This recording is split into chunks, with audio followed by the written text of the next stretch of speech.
ఎందుకో ఏమిటో ఎంతమందిలో ఉన్నా నా యద నీ జతే కోరుతుందిగా ఒంటరి దారిలో నాకు తోడువైనావు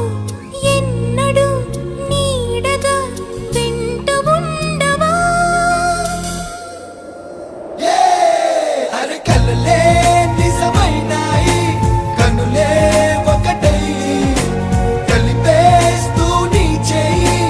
అడుగే చిందయ్యి మన స్నేహాలు సావాసాలు కలకాలాలకు కథ కావాలి